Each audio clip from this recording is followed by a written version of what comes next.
4 ते 9 ऑक्टोबर दरम्यान विदर्भात ओबीसी संवाद यात्रा। विदर्भातील 11 जिल्ह्यात संवाद यात्रा जाणार। राष्ट्रीय ओबीसी महासंघाची संघटनात्मक आढावा बैठक संपन्न। गडचिरोलीवरून संवाद यात्रा सुरू तर समारोप नागपूरमध्ये होणार।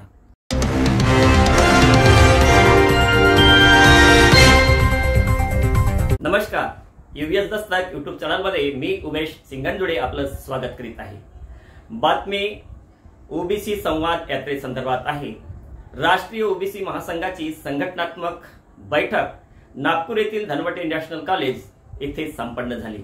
या सभेच्या अध्यक्षस्थानी राष्ट्रीय ओबीसी महासंघाचे अध्यक्ष बबनराव तायवाडे, महासचिव सचिन राजूरकर, ओबीसी अधिकारी कर्मचारी संघाचे श्याम लेडे, किसान नेते प्रकाश साबळे, शरद वानखेडे, सुभाष घाटे, कोषाध्यक्ष गुणेश्वर आरीकर, ओबीसी योद्धा रवींद्र टोंगे, सुषमा भड, ज्योती ढोकणे, रत्नमाला पिसे, रेखाताई बाराहाते। धनवटे नॅशनल कॉलेजमध्ये संपन्न झालेल्या सभेला गोंदिया, भंडारा, वर्धा, खामगाव, वाशिम, यवतमाळ, वणी, चिमूर व नागपूर विभागातील अनेक पदाधिकारी मोठ्या संख्येने उपस्थित होते।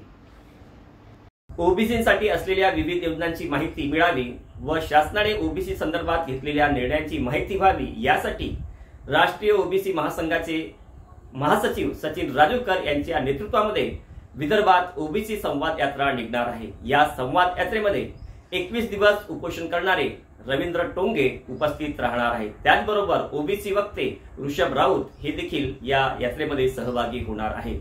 ही यात्रा विदर्भातील 11 जिल्ह्यामध्ये जाणार असून 4 ते 9 ऑक्टोबर अशी ही यात्रा संपन्न होणार आहे। गडचिरोली वरून या यात्रेला सुरुवात होणार असून गोंदिया, भंडारा, वर्धा, वाशिम, यवतमाळ, वणी आणि चिमूर आणि शेवट नागपूर येथे होणार आहे। या संवाद यात्रेमध्ये मोठ्या प्रमाणावर ओबीसी बांधवांनी आणि संघटनांनी सहभागी व्हावं असं आवाहन आयोजकांनी केलेलं आहे। या संघटना आढावा बैठकीमध्ये बोलताना राष्ट्रीय ओबीसी महासंघाचे अध्यक्ष श्री बबनराव तायवाडे म्हणाले की आमची मुख्य लढाई ही ओबीसी जनगणनेसाठी आहे। जोपर्यंत ओबीसींची जनगणना केली जाणार नाही तोपर्यंत राष्ट्रीय ओबीसी महासंघ आपला लढा देत राहील।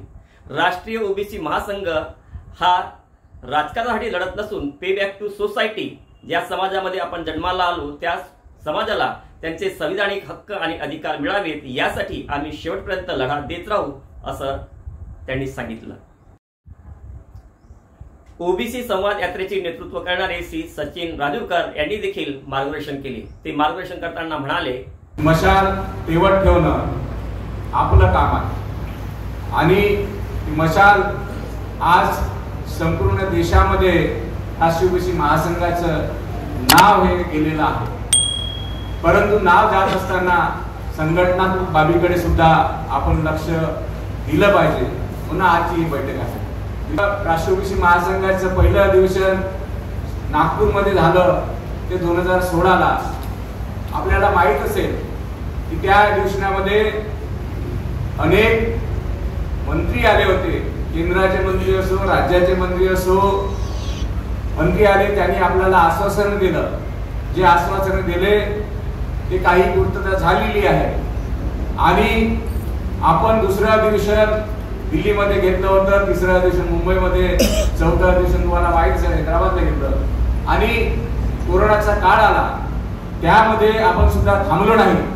त्यावेळी सुद्धा आपण ते ऑनलाईन द्वारे भारताच्या बाहेरून सुद्धा आपण ते अमेरिकेतून ऑनलाईन अधिवेशन घेतलं होतं। त्या अधिवेशनामध्ये सुद्धा देशातील विविध राज्यातील लोक त्या अधिवेशनामध्ये सामील झाले होते।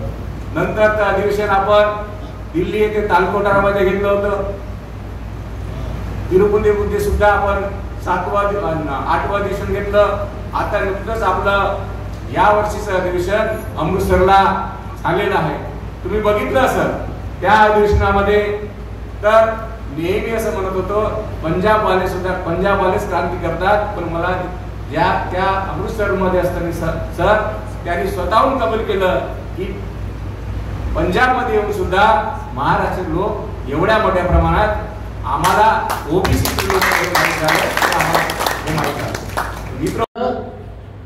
आणि कार्यकर्ता समजणं जो पदाधिकारी स्वतःला कार्यकर्ता समजतो तोच संघटनेशी एकनिष्ठ राहून काम करू शकतो.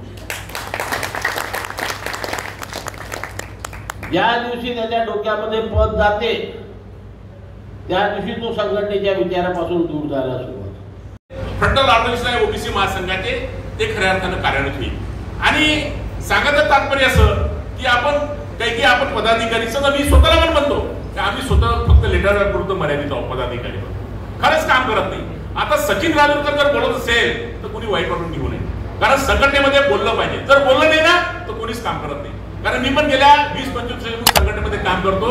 जोपर्यंत वरून ठेचा देत नाही ना तोपर्यंत समोरचा माणूस काम करत नाही.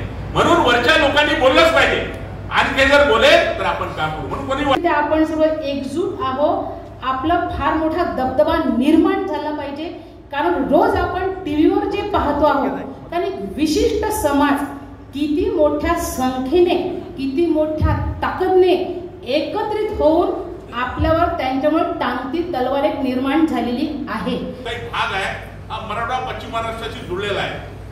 रोटीबेटीचे व्यवहार आहे. त्यामुळे जो पश्चिम महाराष्ट्राचा मराठाचा जो पगडा आहे ना आमच्या लोकांवर असं भूत आहे का ते भूत त्यांच्या डोक्यात बसलेलं आहे. त्यामुळे ते एकदम ओबीसी स्वतः ओबीसी आहे. ओबीसीचं सर्व कामं करतात. ओबीसीचे सर्व जीआर ते सर्व घरामध्ये अंमल करतात. पण स्वतःला ओबीसी म्हणाला त्यांना शरम वाटते असं मला वाटते. मी काम करतो आपल्या हक्कासाठी आणि पुढील भावी पिढीसाठी काम करत आहेत हे आपल्याला समजावं लागेल. आणि आमचे राष्ट्रीय अध्यक्ष डॉक्टर बबनराव तायवाडे त्यांच्या नेतृत्वामध्ये हा महासंघ चालत आहे. ते एक अभिमानाची गोष्ट आहे.